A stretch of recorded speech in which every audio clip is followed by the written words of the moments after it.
Hey, Marcus Washington, MTC Media here. Last night, Oklahoma City went ahead and put away the Minnesota Timberwolves. And I'm telling you, man, social media is not kind to some of these players, as Anthony Edwards was in everyone's crosshairs. And, Anthony Edwards, his success, his seasons, the last two seasons, certainly being part of the Timberwolves run to the conference finals, the question always becomes of being the face of the league. And whether he is or isn't, well, is he the next one to be the face of the league? And my thing is this: when have I told you the NBA doesn't want a face of the league? Think about it. I don't think they do. And I don't think the governors do. And I don't think the best players in the league feel an obligation to be the face of the league.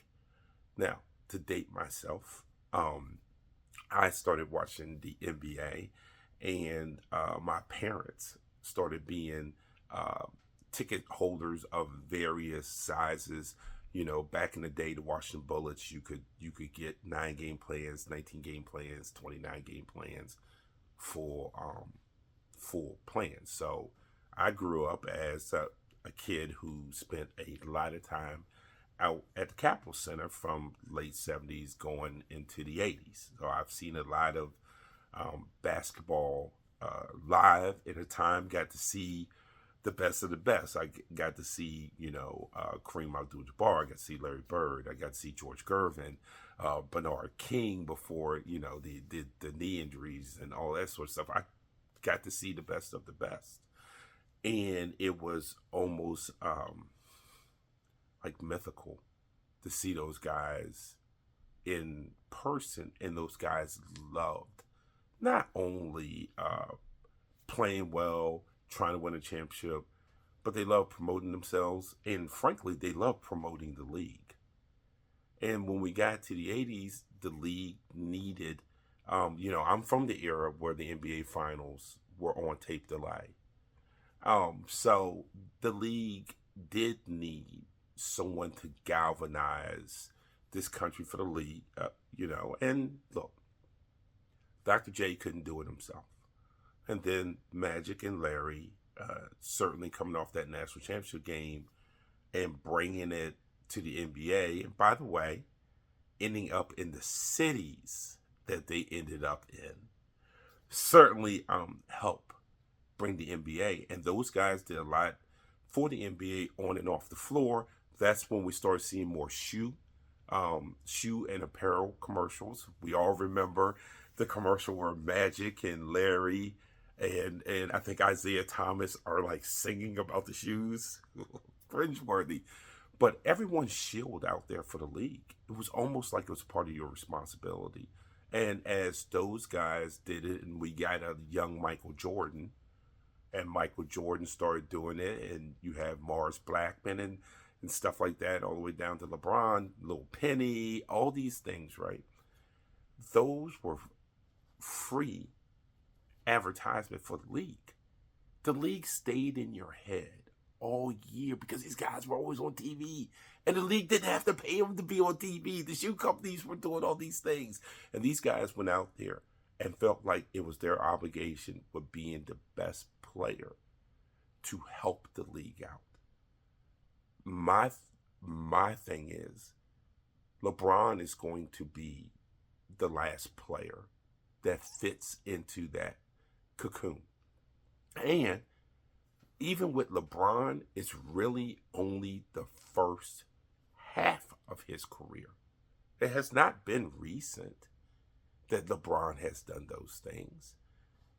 It's over. The face of the league, Luka Doncic, Nikola Jokic, Giannis, Anthony Edwards, they have no desire to do that. Play your games, try to win championships, go home. They don't feel that obligation to, hey, we also got to get back to the league. In that sense. Now, a lot of it is, especially for American athletes, the apparel world has changed. You don't see Nike necessarily doing those commercials with NBA players. And I know Anthony Edwards is not a Nike guy, but you don't see that. You still see somewhat Olympians and stuff, but you don't see it. And I don't know why the apparel world has shifted away from that. Heck, you don't even see the soda world doing it. Remember the Tim Duncan, Kobe Bryant Sprite commercials? They've even stopped. They've even stopped doing it, and there's no desire to do it. And I think that works for the governors, the NBA governors, in this sense. People foolishly have connected doing all this stuff for the league with player empowerment. And they think it's the same thing.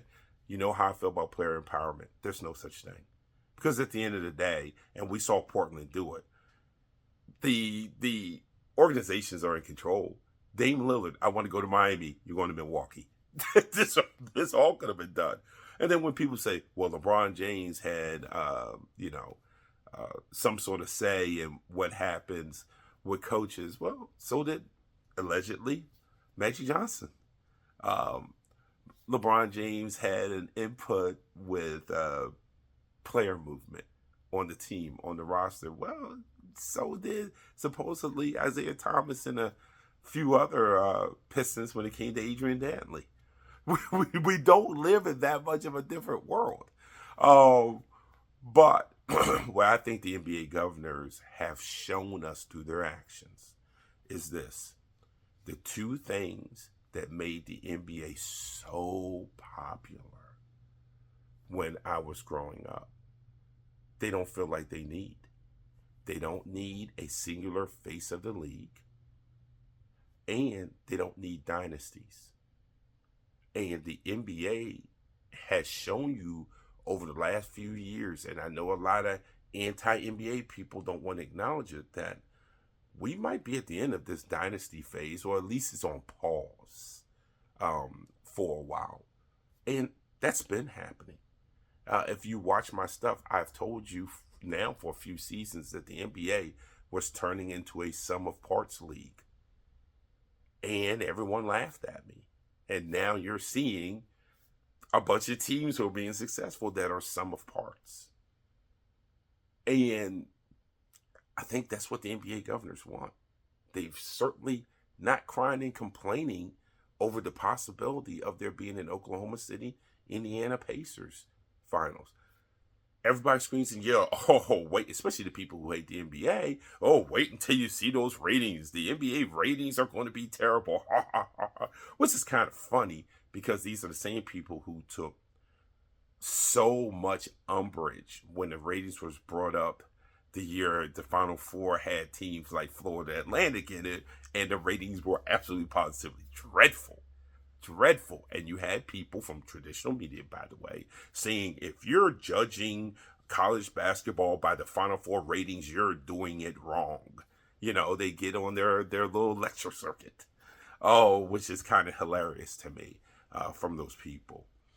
But the NBA getting an Oklahoma City, Indiana Pacers finals tells you our last three CBAs have come to fruition. We've gotten exactly what we wanted. The NBA wants to be this. They don't feel like they need a face of the league. They don't necessarily want a face of the league because they know in our current climate how people take the face of the league if it's of one persuasion, and they'll politicize it and tell you that's what's wrong with America. The NBA has seen that. We've all seen that. So this idea of wanting the face of the league, I don't know if the NBA governors, or by the way, the NBA players really want it. I don't even know if they feel like it's necessary. And with the NBA's media deal coming up, with there being, dare I say, financial stability in the numbers, the NBA current governors now have a chance to reshape how the league is presented. And I think they want to take advantage of that opportunity. And it does not include doing things the way they were done when Magic and Bird came to the league, when Michael Jordan came to prominence, when you were searching for how to have a league without Michael Jordan. So, you're not going to have the little pennies, and then everyone who comes out of school, whether it's Vince Carter or Grant Hill or whomever else, is the next Michael Jordan. They don't want that league. It's probably because it brings some sort of instability when you're searching and trying to manufacture narratives that include such a high bar, because inevitably, if the player doesn't make the high bar, now you're chasing ghosts. And the NBA went through that chasing ghosts post Michael Jordan, and it was bad for business. And these guys who are businessmen and their business groups, that's the other thing that's changing the NBA. It's not the mom and pops. I mean, I know you still have the buses, but it's not mom and pop. These are NBA ownership groups. And they just don't feel like that's the way business is done anymore. So, yes, I know Anthony Edwards getting killed. I know the whole thing about the NBA needs a face of the league. And then people try to say it's guys like Jokic and them who aren't the face in the league in the way the face of the league was presented throughout modern NBA history. If you want to say the 70s and 80s is still modern NBA history, because my age, I am going to say that it is. It just hasn't been presented that way. And I just don't think that anyone's upset about it. So, good luck to OKC Thunder and Shai Gilgeous-Alexander, who the last 2 years have had incredible seasons. I think there's been an argument in both years for him to win the MVP. And obviously, there's been an argument in both years for Jokic to win the MVP. But I will say, the NBA with this new media deal, I think it's in a good place. The NBA with this full international invasion, from a talent perspective, have never been in a better place. The league is in a good place. I know people don't want to say that because people in America want to be so anti-NBA. But the league is in a good place. And I will end on this. Everything that the anti-NBA guy complained about